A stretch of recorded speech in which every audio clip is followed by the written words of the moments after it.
پانی کے مسائل۔ پانی کے مسائل سے مراد یہ ہے کہ کون سا پانی پاک ہے اور کون سا ناپاک ہے، اور پانی میں کوئی چیز گر جائے تو اس کا کیا حکم ہے، یہ سارے مسائل اس کے اندر بیان ہوں گے۔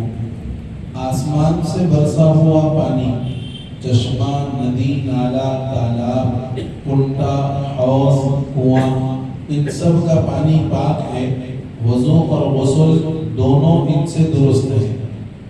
بہتا پانی یا ایسے حوض، چشمے وغیرہ میں ٹھہرا ہوا پانی جو دہ دردہ یعنی 10 گز طول اور 10 گز عرض، یہ شرعی گز ہے جو 1 ہاتھ کے برابر ہوتا ہے۔ 10 شرعی گز مساوی 5.079 میٹر کے، اسی طرح طول میں بھی 5.079 میٹر اور عرض 5.079 میٹر ہو تو دہ دردہ کہلائے گا، یعنی چوڑائی میں بھی 10 ہاتھ، لمبائی میں بھی 10 ہاتھ، یہ دہ دردہ اس کو کہتے ہیں۔ تو دہ دردہ یعنی 10 گز طول اور 10 گز عرض ہو، نجاست کے گرنے یا کسی جانور کے گر کر مر جانے سے نجس اور ناپاک نہیں ہوتا جب تک کہ نجاست کی وجہ سے پانی کا مزہ یا بو یا رنگ بدل نہ جائے۔ اگر مزہ یا بو یا رنگ بدل جائے تو پھر پانی ناپاک ہو جائے گا۔ علماء نے ایک بڑی بہترین تحقیق لکھی ہے کہ وضو کے اندر آدمی کے لیے فرض 4 چیزیں ہیں: چہرہ دھونا، ہاتھ دھونا، سر کا مسح کرنا، پاؤں دھونا۔ تو پھر یہ دونوں ہاتھ پہنچوں تک دھونا، کلی کرنا اور ناک میں پانی ڈالنا، اس کی کیا ضرورت ہے؟ تو یہ بات دیکھنے کے لیے کہ کیا پانی واقعی پاک اور صاف اور اچھا ہے یا نہیں، یہ دیکھنے کے لیے چنانچہ جب آپ پانی ہاتھ میں لیں گے تو اس کا رنگ آپ کو نظر آئے گا، جب آپ کلی کریں گے تو پانی کا مزہ آپ کو محسوس ہوگا، اور جب ناک میں آپ پانی چڑھائیں گے تو پانی میں بو وغیرہ ہے یا نہیں یہ معلوم ہوگا۔ یہ وجہ ہے، اور یہ 3 چیزوں کا ہونا پانی کے پاک ہونے کے لیے ضروری ہے۔ ٹھہرا ہوا پانی جو دہ دردہ سے کم ہو، مثلا چھوٹا چشمہ یا کنواں وغیرہ، تھوڑی سی نجاست کے گرنے سے بھی ناپاک ہو جاتا ہے۔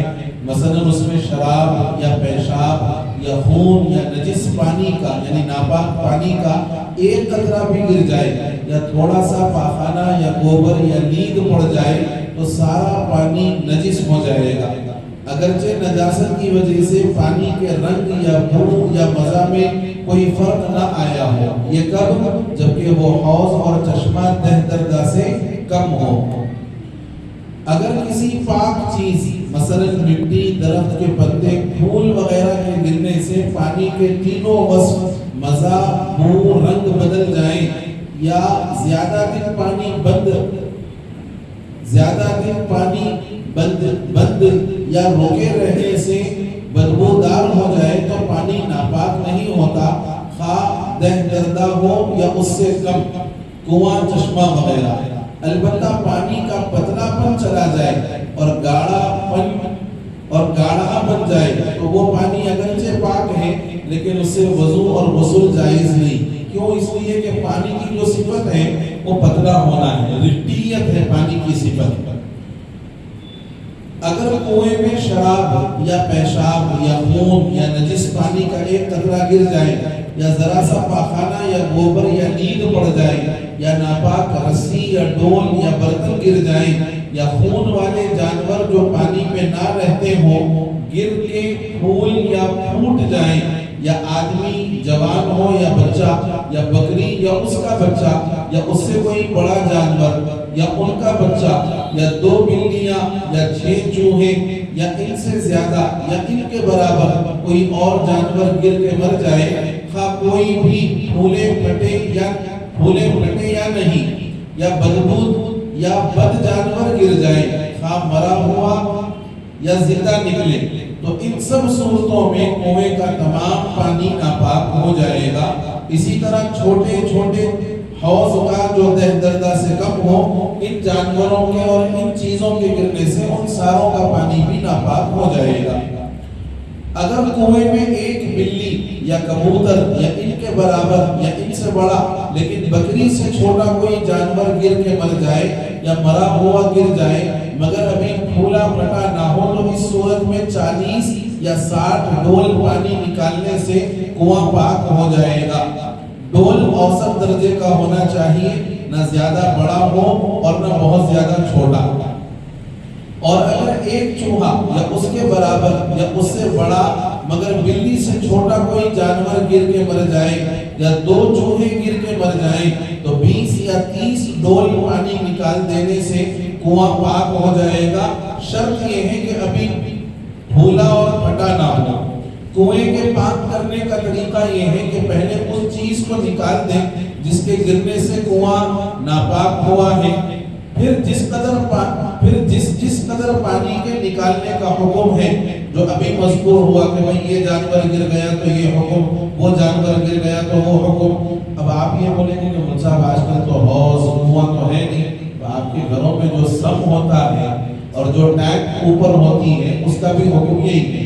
عموماً ہمارے گھروں کے اندر جو سم ہوتا ہے وہ دہ دردہ نہیں ہوتا، 10 ہاتھ گز لمبا اور 10 ہاتھ چوڑا ایسا نہیں ہوتا، تو اس کا بھی سارا پانی نکالنا پڑے گا۔ ٹینک جو ہوتی ہے وہ اس کا بھی وہی حال ہوتا ہے کہ وہ بھی دہ دردہ نہیں ہوتا۔ تو اب آپ اس کو کنویں اور حوض تک محدود نہ رکھیں، بلکہ اپنے گھروں کے جو سم ہیں اور جو اوپر ٹینک وغیرہ ہے اس کا بھی حکم یہی ہے۔ چوہا، بلی، یہ جو جانوروں کے نام آئے ہیں جیسے چھپکلی ہے، کاکروچ ہے، یہ ساری چیزوں کا بھی حکم اس کے اندر سمجھنا چاہیے۔ کنویں کے پاک کرنے کا طریقہ یہ ہے کہ پہلے اس چیز کو نکالتے ہیں جس کے گرنے سے کنواں ناپاک ہوا ہے، پھر جس قدر پانی کے نکالنے کا حکم ہے جو مذکور ہوا اسی قدر پانی نکال دیں۔ جس صورت میں کنویں کا تمام پانی ناپاک ہو گیا ہو اس وقت ضروری ہے کہ تمام پانی نکال دیا جائے۔ اگر کسی وجہ سے یہ ناممکن ہو تو پے در پے 200 یا 300 ڈول پانی نکال ڈالیں، کنواں پاک ہو جائے گا۔ یہ اس کنویں کے اندر ہوتا ہے جس کے اندر جھرنا ہو اور مستقل پانی آ رہا ہو، تو یہ اس کا حکم ہے کہ لگاتار 200-300 ڈول نکال دو تو کنواں پاک ہو جائے گا۔ اگر بد جانور کے سوا یعنی خنزیر، اس کے علاوہ کوئی سا جانور کنویں میں گر جائے اور پھر زندہ نکل آئے تو کنواں ناپاک نہ ہوگا، بشرطے کہ اس کے جسم پر نجاست نہ ہو اور اس کا منہ پانی میں نہ ڈوبا ہو۔ اگر جسم پر نجاست ہو تو پانی ناپاک ہو جائے گا، اور اگر منہ پانی میں ڈوبا ہو تو پھر اس کے جھوٹے کا حکم جاری ہوگا، یعنی اگر جھوٹا پاک ہے تو پانی بھی پاک، اور اگر جھوٹا ناپاک یا مشکوک اور مکروہ ہے تو پانی بھی ناپاک یا مشکوک اور مکروہ ہوگا۔ صلی اللہ سے دعا ہے کہ اللہ تعالی ہم سبوں کو کہنے اور سننے سے زیادہ توفیق عمل نصیب فرمائے۔